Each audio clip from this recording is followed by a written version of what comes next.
Hey, what's up, everybody? Welcome back to Babel on Talmud. Today we're studying Daf Kuf Lamed Gimel of Masechta Shabbos, Daf 133. Let us do an overview before we begin. Cool. So at the beginning of the Daf today, the first part is going to continue on our discussion of doing bris milah when it involves removing tsara'as. We're then going to discuss the source for how do we know that when a bris is done not at its proper time, well then it's not docheh Yom Tov. How do we know that? The mistama kal v'chomer that it's not docheh Shabbos.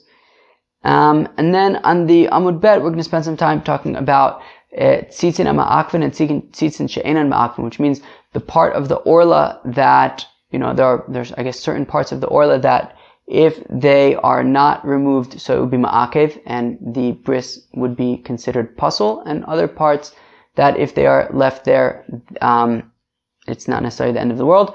And I think that on Daf Kuf Lamed Zayin, we're going to sort of explain more what those things are, but for now, I think it's just enough to know that there are certain things that, if not removed, would invalidate the bris milah, but if other things that if they're not removed, it would still be kosher. Okay. We are going to begin on Daf Kuf Lamed Gimel, about four lines into the page, where the Gemara says, Omar Mar, we said earlier, Bisar afal pishayesh sham baheres yimol divrei Rabbi Yoshia, right? So the last thing that we discussed yesterday was machlokes between Rabbi Yoshia and Rabbi Yonasan. So Rabbi Yoshia said, how do we know that you can remove tsara'as when there's tsara'as on the orla? So Rabbi Yoshia says, we have a pasuk that says Bisar afal pishayesh sham baheres yimol. Even if there is tsara'as, you could still do the bris milah and remove the tsara'as. Rabbi Yoshia says, I keep on messing these names up. Rabbi Yonasan says, however, that you could just learn it out logically, right? That if milah is docheh Shabbos, kal v'chomer, it's docheh tsara'as. Fine. Now, the question is, how come, according to Rabbi Yoshia, we need a pasuk to teach us that you can remove the tsara'as? Right, Amar Mar, we said earlier, Bisar, Afapi Sheish Sham Baheres Yimol de Rabbi Yoshia. Rabbi Yoshia says, look, the pasuk says Bisar, from which we learn out that even if there is tsara'as on the orla, you can nonetheless remove the orla. Halam likra, why do I need a pasuk to teach me this? Davar shein miskavenu. It's a davar shein miskaven. It's not intended. It's not my intention to remove the tsara'as. It's intention to remove the orla. It's my intention for me to perform the mitzvah of bris milah. The fact that there's tsara'as on the orla, it's not my intention. And it's interesting to see davar shein miskaven being applied outside of the context of Shabbos, right? Until now, we've been assuming davar shein miskaven always within the context of like doing a malacha on Shabbos, right? Dragging a bench in a field on Shabbos. Here, we see davar shein miskaven being applied within the context of bris milah. Keilu, I'll do the bris milah, and as part of that, I'll also be violating the, isser of removing tsara'as. And so the Gemara wants to say, well, that should be no problem because it's davar shein miskaven. I'm not intending to remove the tsara'as. My intention is to do the mitzvah of bris milah. Now, you might be thinking psik reishe, we'll get there. Okay, but that's the Gemara's kasha. Okay, Alam alikra, why do you need a pasuk to tell me that I'm allowed to remove the orla, even if it means that Memela I'm going to be removing the tsara'as? Davar shein miskaven, v'davar shein miskaven mutter. And we know that a davar shein miskaven is permitted. Amar Abaye, lo nitzucha el Rabbi Yehuda, davar shein miskaven aser. So Abaye says, well, the pasuk is really only needed for Rabbi Yehuda. Rabbi Yehuda holds that davar shein miskaven is forbidden, and therefore, even though it's not my intention to remove the tsara'as, the fact of the matter is, even if it's not my intention, it's still forbidden. And therefore, we need the pasuk to teach me that you can remove the orla, that you can do bris milah, even if it is going to be removing tsara'as. Fine. What about according to Reb Shimon? We'll get there. Fine. Rava Amar. Rava says, Afilu Tamer Reb Shimon. You can even say that the pasuk is required for Reb Shimon as well. The thing is, this isn't a davar she'einu miskaven. Mod Reb Shimon b'psik reishe v'lo yamos. This is a psik reishe v'lo yamos. This isn't, I'm just not intending to remove the saras. I mean, davar she'einu miskaven is when the unintended thing may or may not happen. So we say, look, do what you want to do. Hopefully nothing problematic will happen. In the event that something problematic happens, well, it wasn't your intention. Here, it's a psik reishe, right? If I remove the head from the chicken, obviously it's going to die. There's no chance that it's not going to die. Here also, by removing the orla, of course I'm going to be removing the tsaras, memela. The tsaras is on the orla. So therefore it's a psik reishe. So, therefore since it's a psik reishe, and I might think that I shouldn't be able to do bris milah when there is tsaras, because memela I'm going to be removing the tsaras. So therefore, we need a pasuk to teach me that bisar, even if there is tsaras, you can remove it nonetheless. Fine.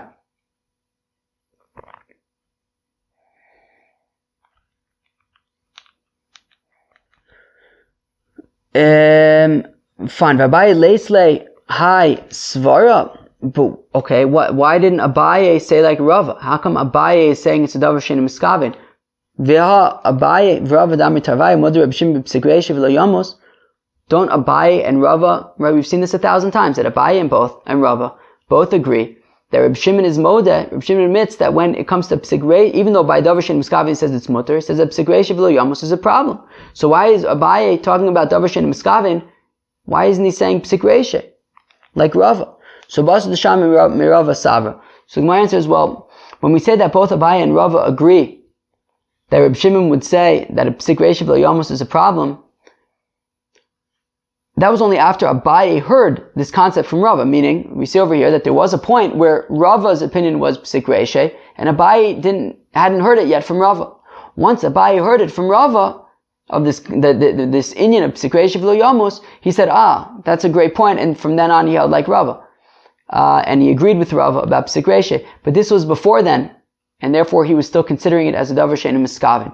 That's why he said that he was understanding it as a davar she'einu miskaven, and says that the pasuk is already there just for Rabbi Yehuda. Fine. There are those who actually explain this exact machlokas between Abaye and Rava about davar she'einu miskaven and psik reishe on the following context. Hishama b'nega atzaras lishma mod v'lasos. So the pasuk says, be very careful, be careful with tzaras, to guard and to do, right? And from that is how we learn out that you're not allowed to remove tzaras. Now it says la'asos, right? It says me'od v'la'asos. So la'asos iyata ose, avalata ose, oso b'siv shagabi raglo, uvmot shagabi kseifa, v'im avra. So,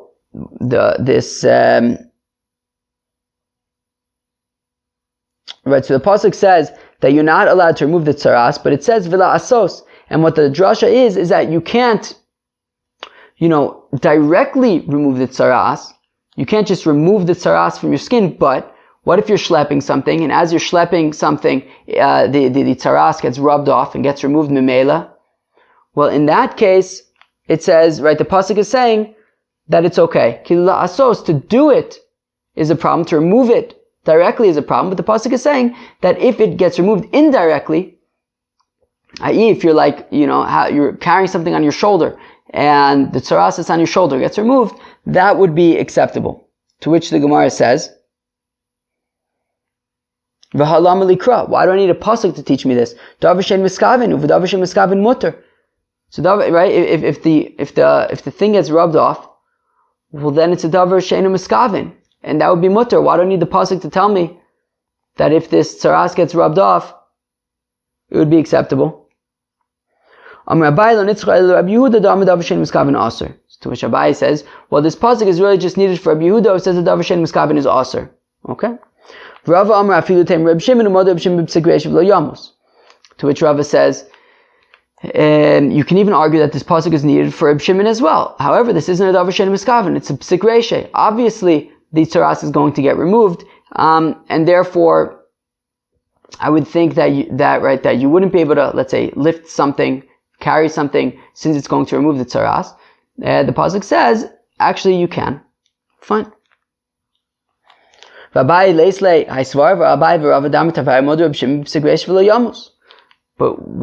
Abai assuming that it's a davar she'ein miskaven? Doesn't Abai agree with Rava that a psik reisha v'lo yamus is a problem? Wouldn't this be a psik reisha? So the Vasa the Shamim Rava Savra, to which the Gemara answers, yeah, when we say that Abai agrees with Rava about a psik reisha, it was after Abai heard it from Rava. When Abai was saying here that it's a davar she'ein miskaven, it was before he heard from Rava about psik reisha. So now the Gemara asks, Abai aliba de Reb Shimon hay bisar my avalei. So now, according to Abai, initially before Abai heard about psik reisha from Rava and decided to jump on the bandwagon with him, when he said that the pasuk of bisar, to say that you're allowed to do bris milah even if it means that you're going to remove the saras, and we said, but it's a davar she'ein miskaven, shouldn't that be mutter? So we said, yeah, the pasuk is only needed for Rabbi Yehuda. Well then, according to Reb Shimon, why does the pasuk exist? Why does the pasuk exist? Why do I need bisar to teach me that I could remove the orla even when there's tsaras? Obviously I can. It's davar she'ein miskaven. Davar she'ein miskaven is mutter. So Amar of Amram, be'omer lakutz be'araso hu miskaven. So it's talking about when he says that his, that his intention is to remove the tsaras.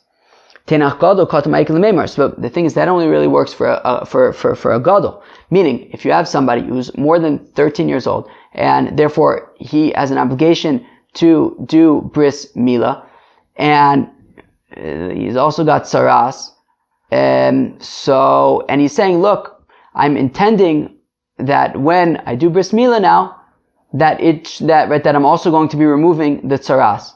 So in that case, it's no longer a davar she'ein miskaven. He's clearly intending to not only do bris milah, but also remove the tsaras on his orla. So in that case, how do I know that you can proceed with the bris milah nonetheless? So the answer is, well, the pasuk says bisar. But that only makes sense for a gadol. What about for a katan? Katan doesn't have da'as to say, that he's intending to remove the tsaras. So Omer of Misharshe ba'Omer Avia ben Lakutz Be'eretz Divno Ukam Miskaven. So the Gemara answers, well, if the chiyuv of bris milah for a minor, for a katan, for a baby is on the father. So if the father is doing the bris milah, and he's doing the bris milah for his son, and he says, look, not only am I intending to remove the orla, I'm also intending to remove the tsaras that's on the orla. And therefore, in that case, it will be considered a davar she'ein miskaven. He's having kavanah. And in that case, how do we know that the father is allowed to proceed with the bris milah even when his intention is to remove the tsaras? The answer is, well, the pasuk says bisar, that you can even remove tsaras. V'iyika acher li'aver acher. But the Gemara still says, well, maybe you don't need the pasuk. Maybe you don't need the pasuk. According to Reb Shimon, maybe you don't need the pasuk. Maybe, right? Because after all, davar she'ein miskaven is mutter. So what we could say is, so even if the father has kavanah to remove the tsaras, well then just let somebody else do the bris milah. Let somebody else be the moel.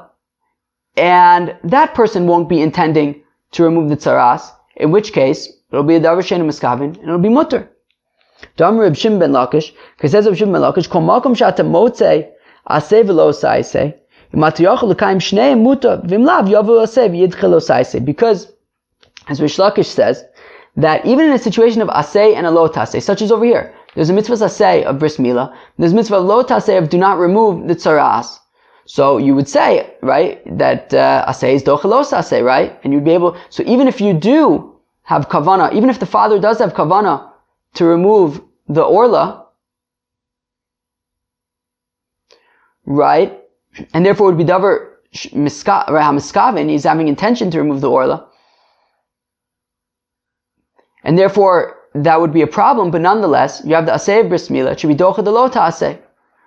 But we say that even in a situation where you could say aseh docheh lo ta'aseh, so it would still be preferable to avoid that situation and just, let's say in this case, allow somebody else to do the bris milah, and you would have and you just wouldn't have to worry about the whole tzaras thing, because it would be davar she'en miskaven is completely mutter, and I don't need the pasuk to say bisar that I can remove the orla. So the Gemara says deleka acher. Well, there is nobody else who can do the bris milah, in which case, so that would be a davar she'en miskaven. So over here, the only person to do it is the father, and he's intending to do he's intending to remove the tzaras, and therefore the question is that allowed? And we say, well, after all, it says bisar, so yes, it's fine, no problem. You can go ahead and do the bris milah and remove the orla and the tzaras. Fine. Amar Mar, we said earlier, Yom Tiv Eina docheh ela bizmanah b'vad. So we said earlier that bris milah is only docheh Yom Tov if it's happening bizmanah, if it's happening on the 8th day. If it's not happening on the 8th day, then it's not docheh Yom Tov. How do we know this? Amar Chizkiah v'chintaned v'Chizkiah Amar Kra.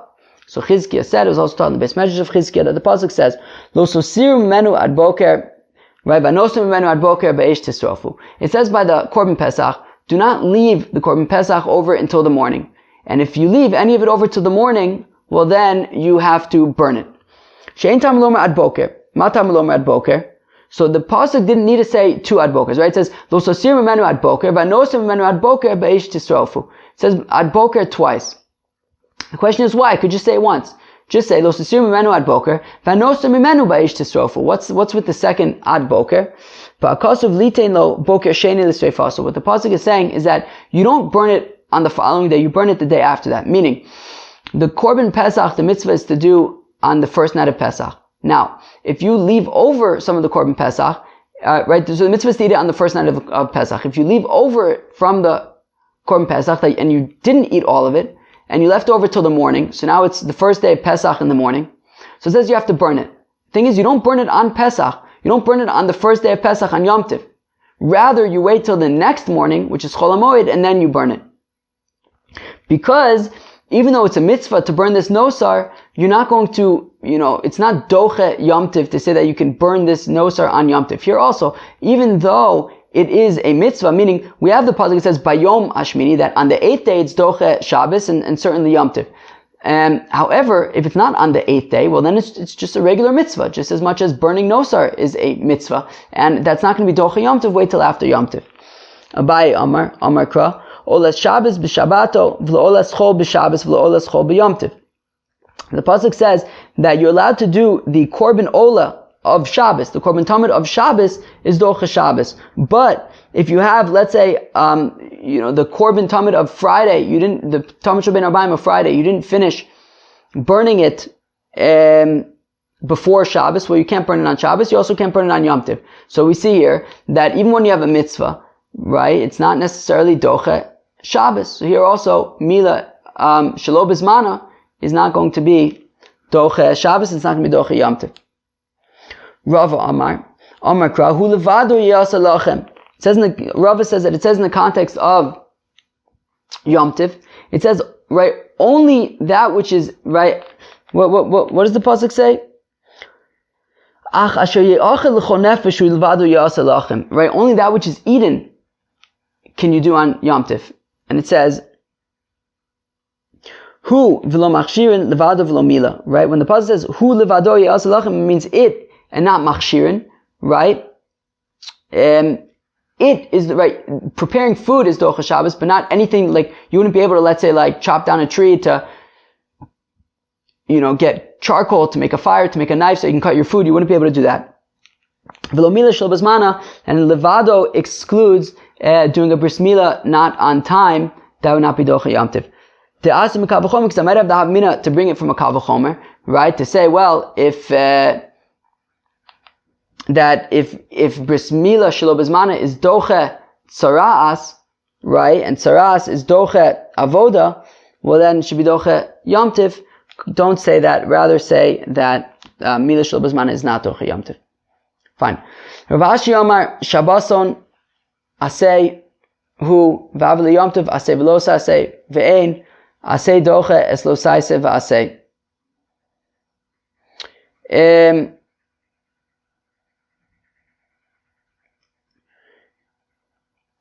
He says that look, Yom Tif there's a mitzvah asay and a mitzvah lo asay when it comes to Yom Tif, whereas bris milah is only an asay and an asay is not docheh, a lo asay and asay. But however, of course, everybody agrees that bris milah bizmanah, which we learn out by Yom Hashmini, is docheh both Shabbos and Yom Tif. Klal Amar Rabbi Akiva v'chulei. In the Mishnah, Rabbi Akiva said, look, we have a general rule. Only, right, if things can be done before Shabbos, well then they're not going to be docheh Shabbos. The milah itself, the bris milah itself, has to be done on the 8th day, has to be done on Shabbos. So that's docheh Shabbos. But any of the machshirin, right, such as, bringing the izmal to where the bris is going to be, that has to be done, right? You can't do that on Shabbos. Amar Rav Yudah Amar Rav, halacha Rabbi Akiva. Rav Yudah says the name Rav, the halacha l'maisa is like Rabbi Akiva. Utnan. Nami Gabi Pesach. Now we also have a very similar thing when it comes to Korban Pesach, Ki Agavna, in the same way. Klal Amar Rabbi Akiva, Kol Malacha She'efshar Lo La'asos Erev Shabbos, Ein Dochas HaShabbos. Only, right. So any malacha with regard to the preparation of the Korban Pesach that could have been done before Shabbos is not going to be Dochas Shabbos. Shchita she'efshar la'asos me'erev Shabbos dochas Shabbos, right? When Erev Pesach falls out on a Shabbos, and you have to shech the Korban Pesach on Shabbos, so the shchita itself, which you can't do the day before Shabbos, you can't do it on the 13th of Nisan, it has to be done on the 14th, so the shchita itself can happen on Shabbos. But anything else, such as bringing the Korban Pesach from outside of Tchum Shabbos, anything like that, that would not be allowed to be done on Shabbos. V'amar Rav Yudah Amar Rav, halacha Rabbi Akiva. And there as well, Rav Yudah says the name Rav that halacha is like Rabbi Akiva, utzricha. And the question is, why do we need both?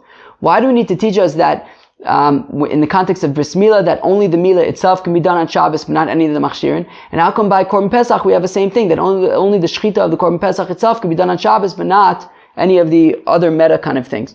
The Ashme'inan Gabi Milah, because if we would only have this over here by milah, let's say that the milah itself is docheh Shabbos, but not any of the machshirin, Hasamu the machshirin efshar la'asos me'esmol lo dachu Shabbos, like a kares of a Pesach tika kares emolid tchu Shabbos. That if we would only have milah and say that bris milah is docheh Shabbos, but not any of the machshirin, well, I would say that's because when it comes to doing a bris milah bizmanah on Shabbos, well, there's no chiyuv kares over here, right? This child is not going to be chayiv kares if the bris milah doesn't happen today, and neither will the father. And therefore, since there's no chiyuv kares, that is why if you didn't, let's say, bring the izmal, or, if for whatever reason there's this meta stuff that is preventing the bris milah from happening, well, sorry, you should have done it before Shabbos, and you can't do the bris milah today. There's no chiyuv kares or anything like that. However, I might think that when it comes to Korban Pesach, where I've got one day to shech this Korban Pesach, and if I don't offer the Korban Pesach, I'm chayiv kares. Well, I might think, well, if I didn't, let's say, bring the animal from outside of Tchum Shabbos, well, maybe I would be allowed to, do these meta kind of things for the Korban Pesach to prevent myself from being chayiv kares. So that is why we also needed, to teach by Korban Pesach that there as well you would not be able to bring those, do those meta malachas, even though there's a chiyuv kares. V'yashminu gabe Pesach, and if we would only teach by Korban Pesach that the shchita itself is able to be done on Shabbos, but not any of the meta stuff, so mishum de lo nichasu aleh yud gimel brisos. That's only because Korban Pesach doesn't have 13 brises by it. Milah de nichasu aleh yud gimel brisos ema lidku Shabbos tzricha. However, by bris milah, where there were 13, it says bris 13 times by bris milah, so I might think that maybe the meta things would even be able to be docheh Shabbos, so you can do the bris milah on time on Shabbos. Tzricha, that is why you need to teach both by Korban Pesach and by bris milah that only the shchita or the bris milah respectively would be docheh Shabbos, but none of the meta kind of stuff. Says the Mishnah, Osin kol tzor kemilah b'Shabbos, you can do all of the steps of the bris milah on Shabbos. Mo'alin, you could remove the orla. Uforin, apparently there's like some kind of membrane that is under the foreskin, so you also have to kind of pull that back. So that is done on Shabbos as well. Umotzitsen, you have to draw the blood. Now, the Gemara and the Mishnah doesn't really go into detail about how this blood is drawn, but I think, right, there's that concept of mitzitza bepeh, of kind of drawing the blood. The moel draws the blood using his mouth. Now, that's like a whole sugya of how can we do that in the most sort of sanitary and proper way. But that is mitzitza, and that can be done on Shabbos as well. And then on the wound, you can apply a bandage as well as cumin. I guess cumin was some kind of, I guess would be good for the wound. Interesting. If he didn't grind up the cumin from Erev Shabbos, well, he can grind it up with his teeth and then apply that to the wound. Okay? Hopefully he's using Listerine or something first. Lois b'shinav, fine, v'nosein, and then he can apply it to the wound. V'im lo taraf yain v'shemen me'erev Shabbos. Yinosen ze ba'atzmo v'ze ba'atzmo. Also, I guess, I think some kind of like good, I forget what the word is, but something that they would apply to the wound. It was good to like mix together oil and wine, and they would apply that to the wound. So, but if you didn't mix it together before Shabbos, so then you can just kind of pour them together, and whatever gets mixed on its own gets mixed. Fine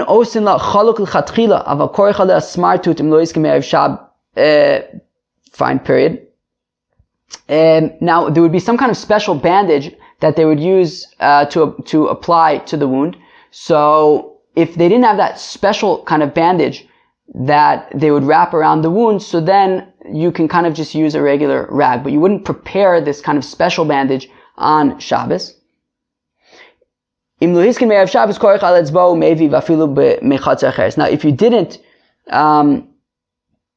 prepare this bandage from before Shabbos, now I'm not sure if it's talking about just any kind of bandage, like any kind of rag or something, or maybe this like specific kind of bandage that they would use.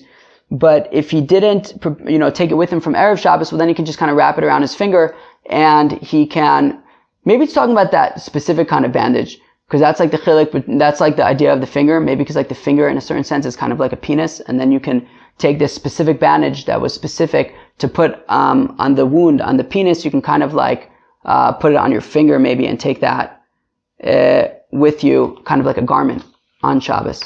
Yeah, I think maybe that's pshat.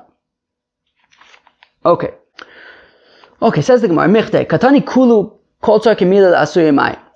So the Mishnah had said Kol Tzor Kemila. All aspects of the bris milah are able to be done on Shabbos. Now, whenever, the Mishnah, or whenever it says kol, it's a klal. It's coming to include other things. So the question is, which steps of the bris milah were excluded, were not listed in the Mishnah, that it needed to make this general rule of like all aspects of bris milah can be done on Shabbos? What's it coming to include that it didn't list? Apparently, it seems to have listed everything, right? The milah, the priya, the mitzitza, everything.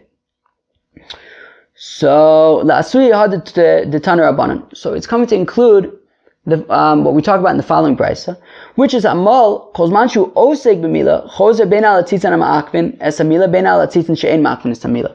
The mohel, as long as he is performing the bris milah, as long as he is in the middle of doing it, well then he can. So apparently there are certain parts of the foreskin, there are certain parts of the orla that must be removed. But there are other parts that, if they're not removed, it's not the end of the world. So we say, look, as long as he is still he's in the act of doing the bris milah, well then, whether it's the parts of the orla that would be ma'akiv the bris milah, or whether it's the parts of the orla that wouldn't be ma'akiv the bris milah, you can nonetheless remove whatever you gotta remove while you're still in the process of doing the bris milah. Peresh, once he's done, and he, he stops performing the bris milah, well then, al tzitzan ha'ma'akvin es hamilah chozer, al tzitzan she'en ma'akvin es hamilah eino chozer. Well, once he's already done doing the bris milah, well, if he notices afterwards that there are parts of the orla that he needs to remove, that he didn't remove, well then he can go back and remove them. But if he notices afterwards that there are parts of the orla that he didn't remove that he would have wanted to remove, but they're not necessarily ma'akev the bris milah, it doesn't invalidate the bris milah, well then, once he's already removed all of the parts of the oil that must be removed, and he thought that he was done, he can't now start again and to remove the parts that wouldn't, that even if they're not removed, the bris would still be valid. So that is what it means, kol, right? So it says kol tzarkei milah. It means that when he's in the middle of still when he's in the process of doing the bris, so he can remove even the things that aren't ma'akev the milah. He can remove even those things, and that's what is included, even the tzitzin that are not ma'akev the milah. Man Tana perish eno chozer. So now the Gemara wants to know, who is this Tana? Who is the teacher that would hold that that once the mohel is done doing the bris milah, he would not be able to go back for parts of the orla that would not be ma'akev the bris milah. Amar Rabbi Bar Chana Rabbi Yochanan Rabbi Shmuel ben Rabbi Yochanan ben Brokai. So says Rabbi Bar Chana and Rabbi Yochanan that the Tana who teaches that is Rabbi Shmuel ben Rabbi Yochanan ben Brokai, as we saw the Tanya, as we learn on Daf Kuf Tes Zayin Amud Beis. If the 14th of Nisan, if Erev Pesach falls out on Shabbos,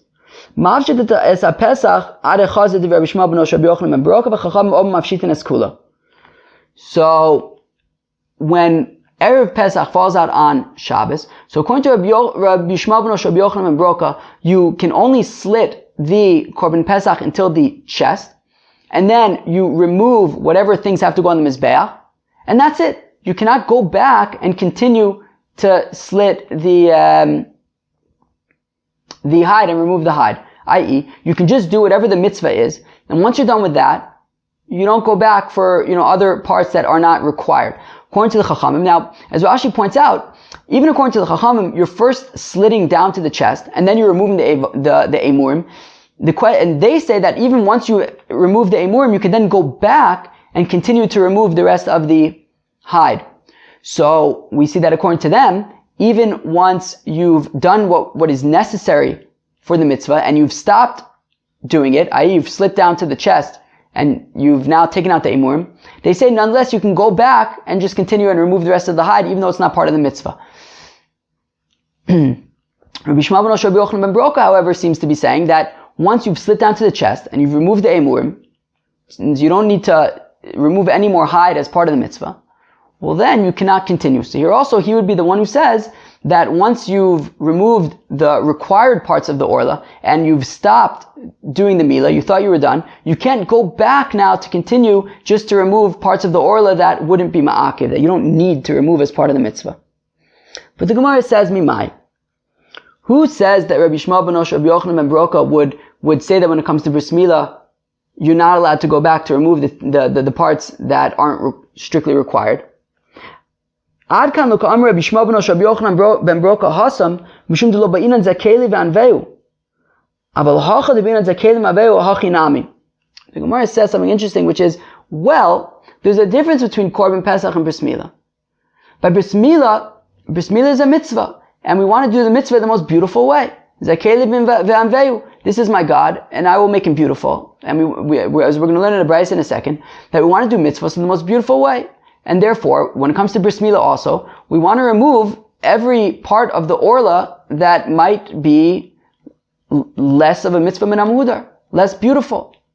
So therefore, I might think that even though Rabbi Shmuel ben Rabbi Yochanan ben Broka says that I would not be able to go back and continue to remove the hide of the Korban Pesach, that's because there's no, continuing to remove the hide is not going to make the Korban any more beautiful. You already took the emurim and put them on the Mizbeach. Right? At this point, you're just removing the hide so that you can eat the meat later. But when it comes to bris milah, if there are parts of the orla that haven't been removed, and even if they might not necessarily be me'akev, you might not be required to remove them, but their existence there makes the mitzvah, makes the bris milah less beautiful, less good. So therefore, maybe Rabbi Shmuel ben Rabbi Yochanan ben Broka would say that you would be able to go back and remove those tzitzin she'enan me'akvin. The Tanya, as we learn in a brayso, Zakeli ve'anveu, it's not the fun of the mitzvos. That it says, this is my God and I will glorify him, I will make him beautiful, means that make the mitzvos beautiful. I say the fun of sukkah noah, make a beautiful sukkah, v'lulav noah, a beautiful lulav, v'shofar noah, tzitzis noah, Sefer Torah noah. What does it mean to have a beautiful Sefer Torah? Uchsov bo, write in it the Shmo. You should write the let, you should write it in his name. B'dio na'eh, with beautiful ink. B'kumus na'eh, with a beautiful quill. B'lavlar uman, you should get an expert scribe. V'korcho b'shirayin, then you should wrap up the Torah in beautiful cloths.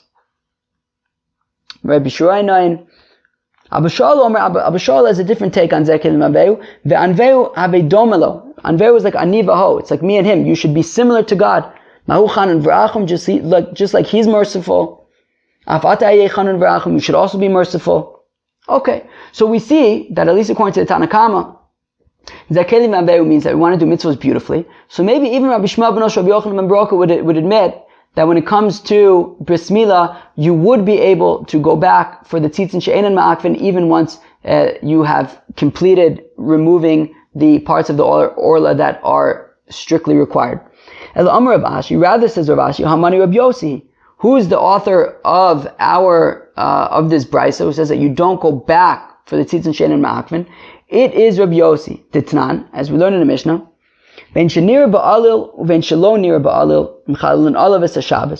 So this is a Mishnah by Rosh Hashanah. It's a Mishnah in Rosh Hashanah, but it's by Kiddush HaChodesh.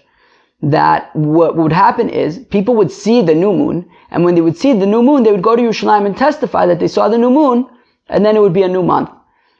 So, the Mishnah says that what if it's Shabbos, and you have to go, let's say, from outside the Tchum Shabbos to Yerushalayim, in order to testify that you saw the moon. So the Tanakama says whether you clearly saw the moon, and if you clearly saw the moon, then Mistama in Jerusalem they also clearly saw the moon, and maybe you can argue that you don't have to be Michal Shabbos to go from outside of the Tchum to Yerushalayim to testify that you saw the moon. I mean, if it's a clear sighting of the moon, then you can assume that people in Yerushalayim also saw it. So nonetheless though, the Tanakama says whether you clearly saw it, or whether maybe it was not necessarily so clear, but so maybe not other people saw it. You think that maybe you have a certain edge, a certain angle to the story. So whether it was clear, whether it was not clear, you can still go to Yerushalayim, even if it's on Shabbos. Rabbi Yossi Omer, Im nira ba'alil, ein mechalin olav es ha-Shabbos. Whereas Rabbi Yossi says no. If you saw it ba'alil, if it's clear that there's a new moon, and you can also assume that people in Yerushalayim, people closer who wouldn't have to travel from outside of the Tchum Shabbos, also saw it, which means that there's really no need for you to be going to Yerushalayim to testify, since you can assume that other people within the Tchum Shabbos are already testifying. So Rabbi Yossi says you would not be able to be Michal Shabbos to go and testify. So we want to say that the same thing applies here, right? That just like by Kiddush HaChodesh, if there's really no need to be doing this mitzvah, or to be doing what you're doing, so you wouldn't be Michal Shabbos. So here also, once you've already finished doing the bris milah, and then you notice that there are tzitzin she'enan ma'akvin, parts of the orla that do not need to strictly be removed, well then I can't now start, I can't now go back and, kind of restart doing the milah and be Michal Shabbos for these things that aren't ma'akev, for these things that don't need to be done. The Gemara says, Mimai, maybe it's not Rabbi Yossi. Maybe the only reason why Rabbi Yossi says by Kiddush HaChodesh that the people would not come to Yerushalayim and be Michal Shabbos to travel from outside the Tchum, because in that case you haven't started being Michal Shabbos, right? Meaning, the point is you see the moon, now you're asking yourself, should I be Michal Shabbos in order to go to Yerushalayim and tell them? Rose says no, don't be Michal Shabbos, because you can assume that other people already are testifying, so don't be Michal Shabbos. But here by bris milah, did nidna Shabbos lidchos, hachinami. But over here, by bris milah, you are already being docheh Shabbos. You've already done the milah. You've already removed the parts of the orla that are ma'akev. So the question is, can you now go back to, finish up and remove the parts of the orla that are not ma'akev? Well, maybe Rabbi Yossi would say, sure. At this case, it's not considered like a brand new sort of chilul Shabbos, or pushing off of Shabbos. You've already been docheh Shabbos for the milah, for the parts of the orla that are ma'akev. So maybe Rabbi Yossi would say over here that you can also then continue and remove the parts of the orla that are not ma'akev. So Amrin Ardai, rather than Ardai say, the pligi ale Rabbanan the pligi ale de Rabbi Yossi. Rather, it is the rabbis the author of this brisa that says that once you've completed removing the parts of the orla that are ma'akev and you stop doing the bris milah and now you want to go back to continue to remove the parts of the orla that are not ma'akev, well, and we say that you're not allowed to do that, that is the rabbis who argue on Rabbi Yossi in the following Mishnah. The Tanan is we learn in the Mishnah in Menachos, Arba Kohanim Nechnasin, Shnayim Biyadam Shnei Sidarim, V'Shnayim Biyadam Shnei Bazichin. This is talking about when they would change the lechem aponim every Shabbos, right? In the Heichal, there was the shulchan. On the shulchan, there were 12 loaves of bread, and every Shabbos they would change the 12 loaves of bread. Now, in the shulchan, there were 2 stacks of 6 loaves of bread each, and on top of these 2 stacks, there was a spoon full of incense, frankincense. So this Mishnah is describing the process of how they would switch out the breads every Shabbos and also replace the frankincense. So it says that there would be 4 Kohanim would go into the Heichal. 2 of them were carrying a stack of 6 loaves each, and 2 of them were carrying a spoonful of frankincense, one each, right? One of each of the 2. So there were 4 people, 2 of them carrying bread, 2 of them carrying frankincense. And there would be 4 Kohanim who would precede them. They would walk in front of them. 2 of those 4 people walking in front of them were walking in front of them in order to remove the current breads that are there, right? 1 for each of the stacks. And then also another 2, 1 would take each of the 2 spoonfuls of frankincense. So the people who are coming to replace, right, to provide the new bread, they would stand in the north of the Azara facing the south. And the people who were removing the current breads, they would stand in the south of the Azara facing north. So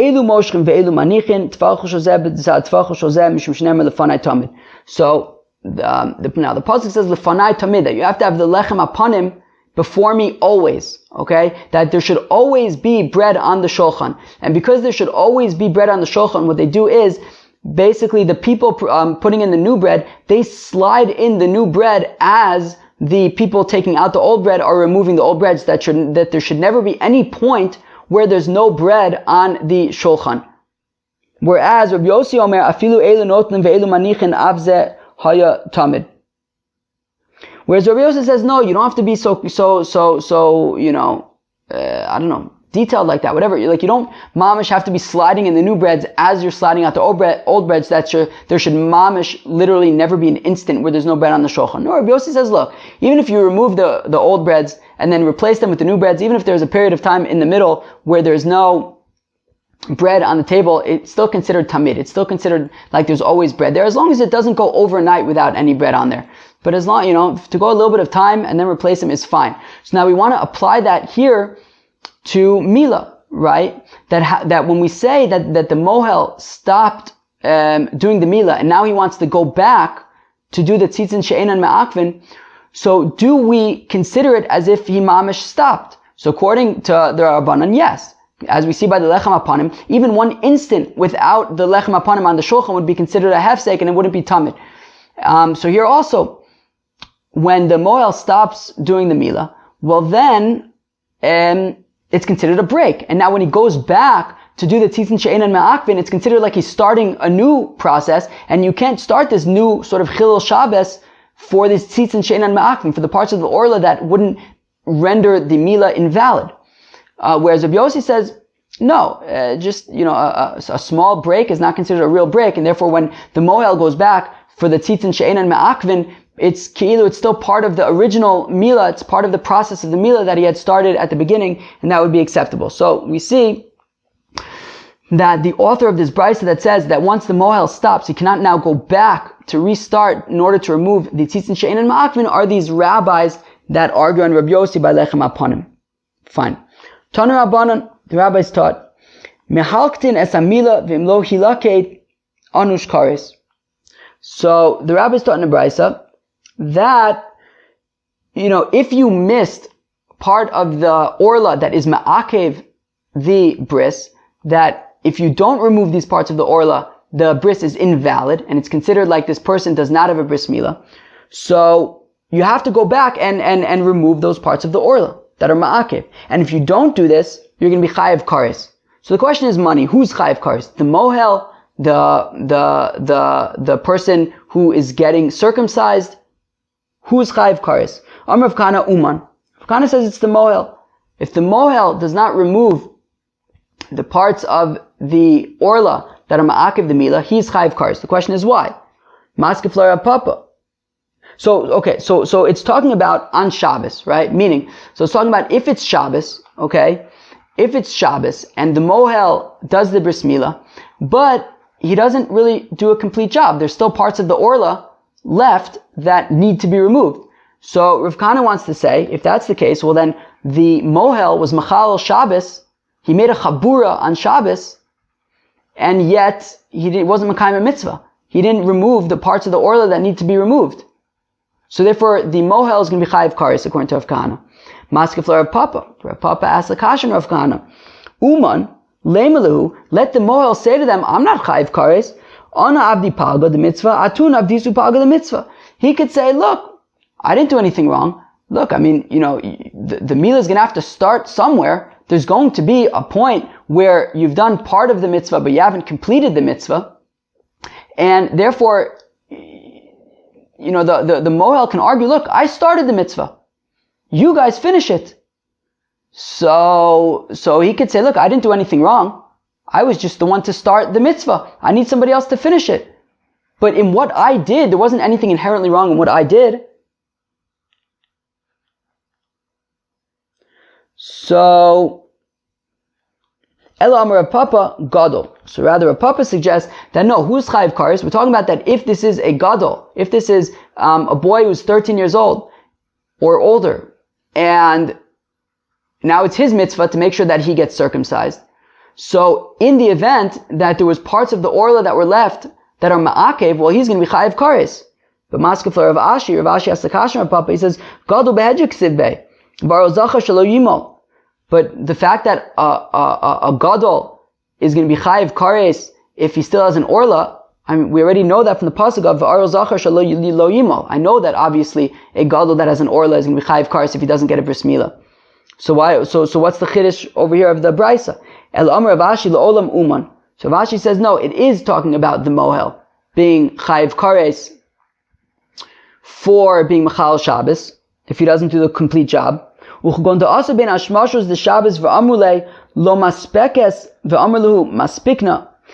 about where the mohel shows up. It's a Shabbos, and it's the 8th day of the baby's life, and they have to do the bris milah. The thing is, the mohel shows up right before ben hashmashos, right before the end of Shabbos, and they try to tell the mohel, look, you're not going to have enough time to complete the bris milah before shkia. And if you don't have time to complete the bris milah before shkia, well then, all you're going to do is basically make a chabura without being mekayim the mitzvah of bris milah. And therefore, you're going to be chayiv kares. V'avad, but he ignored them, and he did it anyways. V'lo istapik, and sure enough, there wasn't enough time. V'ishtikach the chabura u'da'avad v'anush kares. And so what are you left with? A chabura. Basically, you have this guy came, he made a chabura, did the malacha, he did a malacha of making a chabura on Shabbos. He wasn't mekayim the mitzvah of milah, because he didn't complete it until after Shkia, therefore he's going to be chayiv kares. That is what we are talking about. It says the Mishnah motzim v'chulei. The Mishnah said that you are that you draw the blood from the wound on Shabbos. Amar Papa hayumana de lo mayitz sakanahu v'avrinan le. Says Rav Papa, if you have a mohel who doesn't do mitzitza, who doesn't draw the blood as part of as the third step in the bris milah, so then we remove him from being a mohel because he's not doing the mitzvah. Pshita, obviously, I mean, if he's not doing mitzitza, he's skipping a step of the bris milah process. So shabsa sakanu. No, obviously he needs to do the mitzitza because from the fact that we're able to be mechalel Shabbos in order to do mitzitza. Right, from the fact that we say that you're allowed to be mechalel Shabbos in order to do mitzitza, obviously it's considered something that's a sakana. Right, the assumption was that if you don't draw out the blood from the wound, somehow there can be a clot there, and that could be dangerous. Therefore, you need to draw out the blood, and it's even docheh Shabbos. You can even do the mitzitza on Shabbos. So clearly it's an important part of the mitzvah of bris milah, and if you have a moel who's not doing that, then we're going to have him not be a moel anymore. No,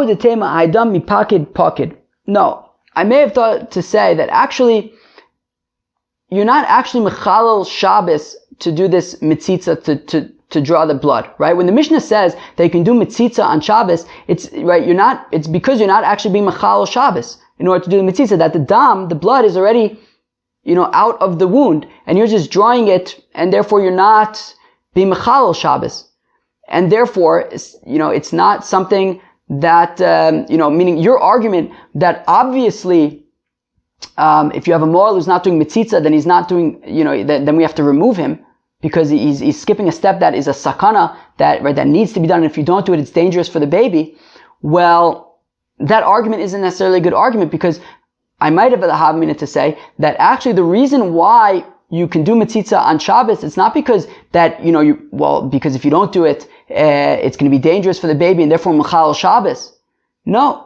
Rather, I might think that the dam is already released from the wound, and therefore you don't have to mechal Shabbos. It's not like you're creating a chabura in order to draw the blood. And therefore, that is why you're allowed to do it on Shabbos. But it's not like, the blood was already, kind of there, and it's not going to be ma'akev the milah. It's just something that's good to be done. So kamash malan chaburi mechaber. No. So therefore, what Rav Papa is teaching us is that actually it's considered that the dam hasn't yet left the wound until you draw it out with the mitzitza. V'dumidis bilanis v'chamun, and it's as important as applying a bandage and applying, cumin to heal the wound. And therefore, ma'as bilanis v'chamun kilo avet sakanahu. Just like the bandage and the cumin, if you do not apply them, it is dangerous for the baby. Afachinami kilo avet sakanahu. Here also, if you don't do the mitzitza, it is dangerous for the baby. And therefore, if you have a moel who's not doing mitzitza, so we recommend that he shouldn't be a moel anymore. Or that at least he should do mitzitza. V'nosan aleh is bilanis, and we also apply a bandage to the wound on Shabbos. Amar Abaye, Amar Li'em. Abaye says that his mother told him. Now Abaye was an orphan, so I think generally this is understood as his nurse. Is pilanisa dechulon keve. If you want to create a bandage for any type of wound, shev minai taiba v'chad akira. What you should do is you should have 7 parts fat and 1 part wax. Rava Amar kira v'kaba. Rava said it's actually wax and some kind of a resin. Drasha Rava b'mechoza. Rava made a drasha in mechoza. Karinu b'nei min yomei asya l'manayu. So Rava actually exposed this secret in mechoza, that if you want a really good ointment, just make sure that it's made up of wax and resin. To which the doctors of mechoza got very upset because their secret was out, and now people wouldn't necessarily need to come to them for their magic doctoring. So Amar Lahu, Rava said to them, don't worry guys, Shavke lechuchada, I still left you another secret that I didn't expose. Amar Shmuel, Haiman demashi ape v'lo nagiv tuva, that Shmuel, who we know is a doctor, said that if a person washes his face but he doesn't dry it very well, niktru le chaspanyasa, then he can get boils. My takanta, you fix that limshe tuva b'mai desilko, well then just wash your face very well with water that beets were cooked in, and then your boils will go away from your face. So Rava says, look, I didn't tell people that secret, so don't worry, people will still need you. Okay, very good. Wow, there was a lot on that page. Let us review it. So the daf started off asking, how come we need a pasuk for to say that saras is docheh milah? Because after all, it is a davar sheinu miskavin. So Abaye says, well, according to Rabbi Yehuda, davar sheinu miskavin is aser. So therefore, that's why I need a pasuk to teach me that milah is docheh saras. And according to Reb Shimon, says Abaye, it could be talking about a situation where either the gadol or the father had intention to remove the tsaras, in which case it's no longer davar sheinu miskavin. Rava says, look, it's a psigreisha v'lo yamos. That by removing the orla, you're going to necessarily be removing the tsaras, and therefore I need a pasuk to say that that's acceptable. What's the source that milah shelo bizmanah you cannot do on Yom Tiv? So Chizkiah says, well, we're learning out from Nosar. It's just like Nosar, you have a mitzvah to burn, but you can't burn it on Yom Tiv. So here also, bris milah, shelo, bizmanah is just a mitzvah, and you can't be docheh Shabbos for, even just for mitzvahs. You have to wait till, docheh Shabbos, but also docheh Yom Tiv for these, for this mitzvah. Abai says it's Ola Shabbos b'Shabbato, right? And not the Ola of Friday on Shabbos, or not Erev Yom Tif on Yom Tif, right? Meaning that you can't do other mitzvahs that would be docheh, right? That would be Michal Shabbos or Yom Tif on Yom Tif. So therefore you can't do bris milah, shelo, bizmanah on Yom Tif. Of course, if it's bizmanah, then we know from Bayom Hashmini that it would be docheh Shabbos and Yom Tif. Rava says, from the pasuk, it says that by Ochel Nefesh, it says, Hu levado ye'asa lachem. So it says, who, and not machshirin of the food preparation, and levado, to exclude a milah shelo bizmanah, is not docheh Yom Tif. Rav Ashi says, well, Yom Tiv is an asay and a los asay, so therefore the asay of milah is not going to be docheh the asay and los asay of Yom Tiv. Then we get into the discussion of tzitzin ha'me'akvin and tzitzin she'enan me'akvin, right? Parts of the orla that if you do not remove them, well then the bris milah will be considered invalid, and this person will be considered that they don't have a bris milah. And then there's also parts of the orla that, it would be nice to remove them, but they're not me'akev, okay? So, and we didn't get into detail about what exactly that means, but for now, we just know that there are parts of the orla that are me'akev and parts that are not. So, we said that as long as the mohel on Shabbos is in the middle of doing the bris milah, well then he can remove both the tzitzin ha'me'akvin and the tzitzin she'enan me'akvin. Once he stops doing the bris milah, well then he can only remove, he can only now go back if there are tzitzin she'me'akvin. But if there are tzitzin she'enan me'akvin, he wouldn't be able to go back just for those. So the question, whose opinion is that? So initially we wanted to say that it's Rabbi Shmuel ben Rabbi Yochanan ben Broka, since he says that when you're removing the emurin from the Korban Pesach, when Erev Pesach is on Shabbos, he says, look, you can only slit up to the chest, remove the emurin, and you can't move any further. So maybe he would say over here as well, he can only remove the tzitzin she'en me'akvin, but once he stopped, he can't go back for the tzitzin she'enan me'akvin. To which we said, yeah, but maybe it's different because by bris milah we want to do the mitzvah as beautifully as we can, and there because of zekelim abeu. So then we suggested, well, maybe it's Rabbi Yossi who says that if you clearly saw the moon on Shabbos, you wouldn't be able to travel to Jerusalem to testify about it, because you can assume that people in Jerusalem already saw it and testified about it. So then there's no reason to be mechal Shabbos for it. Here also, there's no reason to now me'ikar adin to be mechal Shabbos for this tzitzin she'enan me'akvin. To which we said that maybe milah is different because you already mechal Shabbos for the tzitzin, to remove the orla, the tzitzin me'akvin. So therefore, maybe then you would be able to continue and remove the tzitzin she'enan me'akvin. And in the end, we said that it's the opinion of the rabbis who argue on Rabbi Yossi when it comes to lechem hapanim, that they say, it says, right, the lechem hapanim needs to be lefanai tamid, it has to always be in front of me. So they say, in order to make sure that lechem hapanim is always on the shulchan, well, you have to be removing the last week's breads as you're, replacing them with this week's bread, so there's never any instant when there is no bread on the shulchan. Whereas Rabbi Yossi says, no, it can even go some time without bread. It's not the end of the day. It's not the end of the world. Just don't go overnight without any bread. So here also, the Chacham would be the ones to say that once the Moel stopped doing the Milah, well then, it's considered like it's over. Any hefsek is enough to consider, to break up the continuity. And therefore you wouldn't be able to go back for the tzitzin she'enan me'akvin.